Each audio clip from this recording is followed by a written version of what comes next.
this is basically where you are not do not be like a Debbie Downer about like your major if you're studying or your job.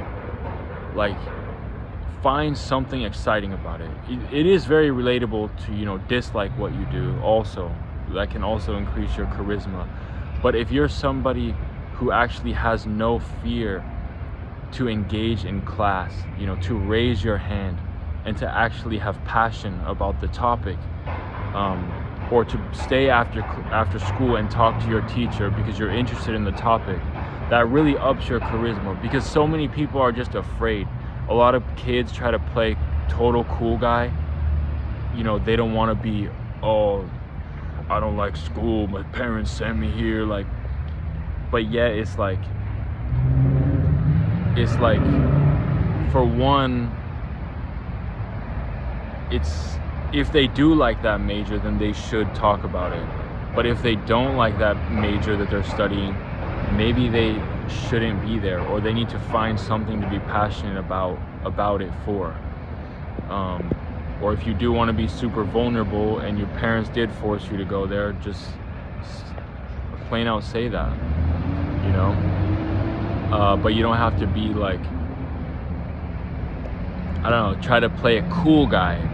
Oh, I don't like education, just here for the parties at the school. Like, it's okay to be a nerd, man. There ain't nothing wrong with it.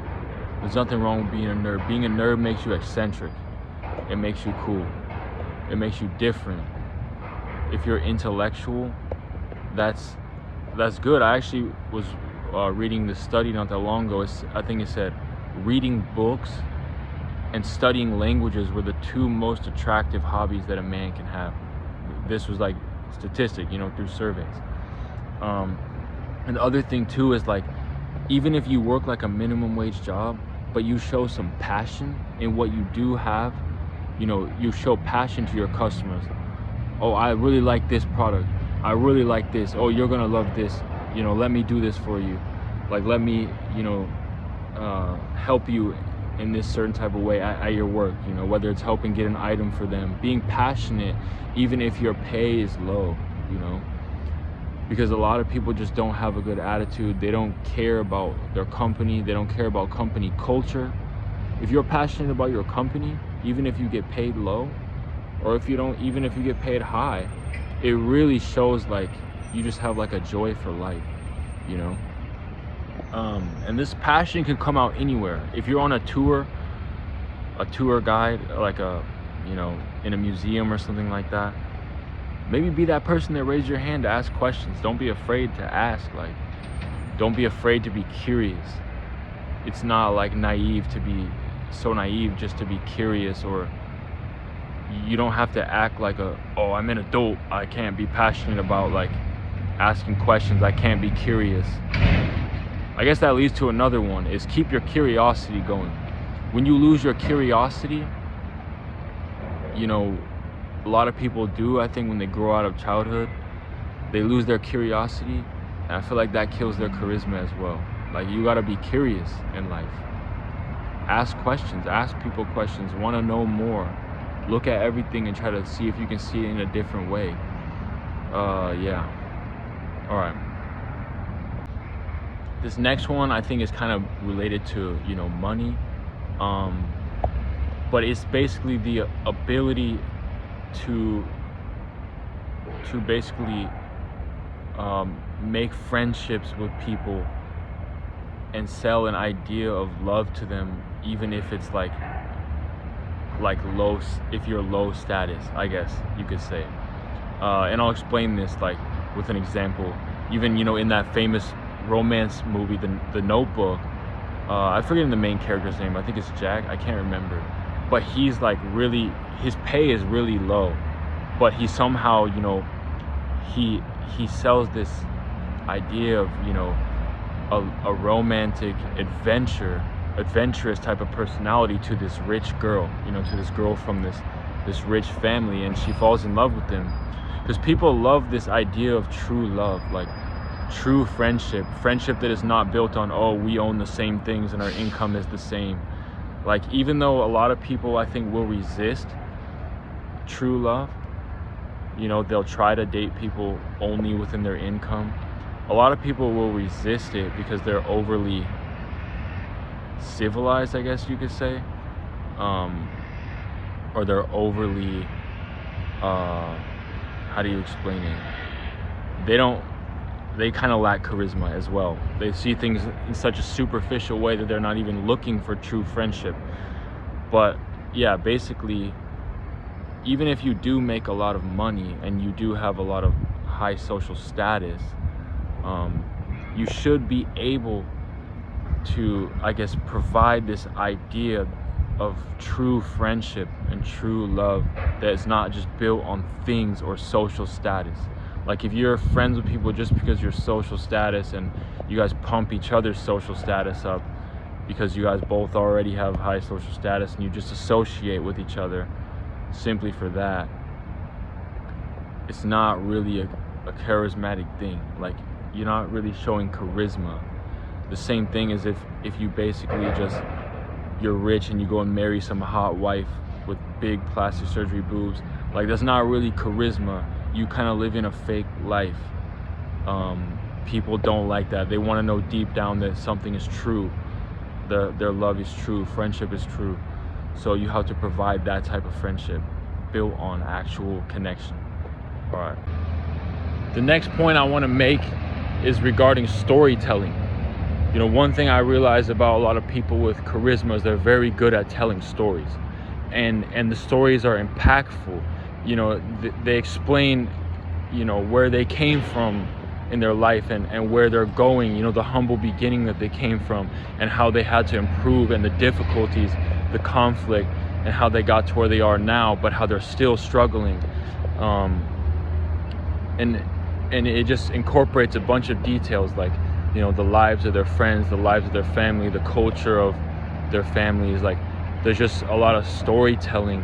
Or it could even be something silly where you just encapsulate, is that a word? Capture someone's attention and give them a break from their life for just a short moment.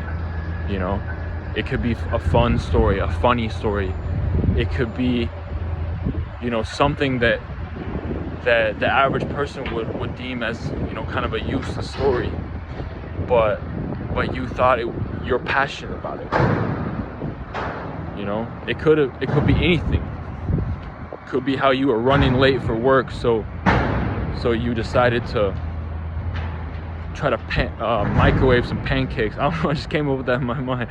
Like, literally, it could be anything. It's just for a short second, you're capturing something that is just kind of a unique story, and you're telling them. I had a friend in high school who was very good at that. Like, he would just, like, get onto the school bus and he'd be like, get this. It didn't matter who he sat down. He didn't matter who he sat down next to. He had a story ready to go. And like, he didn't just, you know, just try to tailor it, like, just try to say it to impress somebody specific. Whatever bus a seat was open, he would sit down, get this, and then he'd jump right in. Yo, so yesterday, you're not gonna believe what happened. And then he would just go in, you know, and it was very, like, capturing. It captures my attention. So yeah, people like storytelling, especially if it incorporates, you know, lots of implications about who you are, where you're going, where you're coming from, you know, or something fun that gives people a break from their life. All right, the next one related to storytelling, I think, is basically where you invite people into your life by explaining to them, you know, the things that you do and things that they wouldn't necessarily understand. Like, the other day, you know, I like to skateboard. So the other day I was talking with, like, this 50-year-old mom, and I was explaining to her these skate parks that I like to go to, and I was explaining about them, the dimensions and things like that. And she probably doesn't know, she never would have known what the heck I was talking about, but I was inviting her into my world, to at least so that she could hear it. She can hear some vocabulary of skateboarding. And I'm sure, you know, she could understand most of what I was saying. And, like, if you have charisma, like, you're willing to do that. You know, don't keep, like, your life so private. You can invite people into your world and explain to them, you know, about what you're doing. This could even be elderly people, you know, inviting them into your world where you explain to them something modern, maybe even explaining to them a slang word, invite them into this era, you know, if they're older than you, and explain to them what's going on in your generation, or just in your life. It helps people get a break from their life, and they find it interesting, and that you're inviting them into your world. Another one I want to say is that never take full advantage of what you can actually do, like as far as manipulating people with your looks or with your status. Like, that kills your charisma. So I'll give you an example. Like, let's say you're a really attractive man or you're a really attractive woman, and people assume you might be arrogant, you might be a bitch. They assume that, but then you completely throw them off and you're super nice and humble. That's good for your charisma. But some people, you know, maybe they're a good looking man and they just act like a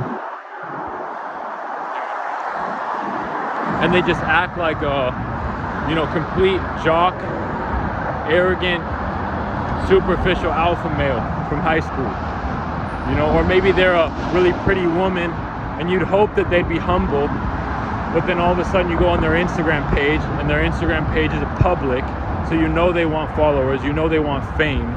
Already killed their charisma basically, and they got all these sexy pics.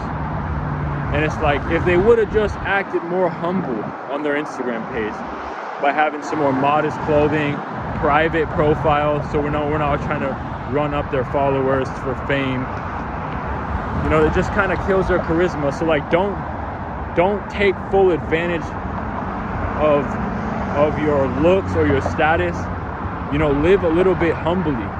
You don't have to like live humbly, because when it throws people off in a positive way, where they're like, dang, this guy's in like a position of power, but he's actually like confident. I mean, he's actually humble. He's actually nice. And these are a lot of the people, like Keanu Reeves, for example, the main actor in the Matrix, is said to be like the most humble dude ever. Like, you run into him on the train, he'll like talk to you, or like sometimes you might even think he's homeless because of like how he dresses, but he's like a freaking millionaire. I don't know, maybe a billionaire, who knows. So like, don't take full advantage of yourself. Like, be humble, even if you got the looks, even if you got the money, status, or even if you're temporarily in a position of leadership. You know, throw people off in a positive way. All right. Yeah, and I've even seen like very pretty women with like thousands of fake followers on their Instagram, and I'm like, you just killed like almost all your charisma. Straight up. With this desire to be famous, I guess you could say. Because again, the desire to be famous, it goes back to my point. The people want true friendship, true love, not necessarily friendship or connection built off fame or something like that. So yeah, I'm telling you, there's so many women that have this, they're in a position to act humble, but they don't. And it's just lots of people don't. So stay humble to have some good charisma. All right, next one. So you can't believe that you can please everybody. You know what I'm saying? In order to have charm, you have to only be able to be appreciated by some people. You can't be appreciated by everyone, you know? And that's what gives you charm. It's just like a pair of shoes isn't for everyone. One man's trash is another man's treasure. So if you can be, you know, hopefully you attract 20% of people into your life, you know, whether through friendship or romantically, but you just can't offer everybody everything. Just like the YouTuber Jack Piggott was saying. I like watching this Jack Piggott kid. He was talking about how, you know, some people will go to vacation in one city, but others go to another city, and there's a different taste for each person, you know, who goes on vacation. One person might want to go to the middle of nowhere out in some small town. Other people might want to go to Paris or Tokyo. but that's how it is. So you can't be charming to everybody, but your charm will be in the eyes of someone. So let that be. I mean, you work on yourself in some ways, but you can't please everyone. And I think that will add to your charm and your uniqueness. You're not going to spread your identity thin to fit in with everybody. Which basically means do not live life completely from a persona. You know, you want to find the deep thoughts within you, and some of these thoughts are very personal to you. You know, maybe you find this in your deep down in your feelings, maybe in your aggressiveness, or you notice that you hate certain things, or you notice that you love certain things, and you gotta, you know, kind of gear your life more towards that, like those actual inner feelings. Like, what do you not like when you see somebody wearing a certain pair of shoes and you're just like, I don't like those, I could never wear those? You know, then don't do that. Find your own style. You know, don't just find things that are associated with other people. Oh, that celebrity wore that, so I want to do it. You know, I want to act confident on the surface. That's kind of just a persona. Like, you need to find the actual feeling of aggressiveness or love or hate or something deep within you to actually drive your identity and the way you act from the ground up. So it's not just a persona, if that makes sense, because people in the end of the day want that authenticity. Of course, in society you got to have some persona. You have to act certain ways, there's certain rules, but at the end of the day, you got to find, you know, those feelings inside of you that drive you. All right, this next one I think is slightly related, also kind of a negative that actually I feel like creates charisma, and I'll provide an example of it. And that's if you are like annoying or quirky, but you're persistent with it. This could even be like you make people mad, you get on people's nerves, but you're very like persistent and you continue to do it to the point where it becomes part of your character. Like, you know how there's just those certain people, like everybody dislikes them at first, but then at the end everybody likes them. That can be the case with teachers, like where at the starting you don't like them, but for some reason at the end of the year you're like, you know what, I'm gonna miss that teacher. You know, maybe they were rude, but they were persistent in their character and they stuck with it. Not necessarily rude, but strict. And like, you can see this, for example, in the movie Planes, Trains, and Automobiles, where the main character, you know, he gets stuck with this guy, basically, you know, in this, while traveling through the airport, or traveling through cities, he gets stuck with this dude who's like kind of very annoying and quirky, and like it really starts to bother the main character, but eventually they kind of start to become friends. It's like that annoyingness or quirkiness at first bothers people, but then it's like it grows on other people and they start to actually like it. So this is, you know, one big reason why, like, in a sense, it's not necessarily bad if you're dislikable at first, as long as you're kind of persistent with it. And yeah, this even happened to me not that long ago, where there was this dude who was at the skate park, and he was just kind of like drunk, I think, and he stole some other dude's marker, and he started like threatening him, you know, if he tried to take the marker back, and he was just kind of out of control. But by the end of, you know, the day, he gave back the marker, said he was joking.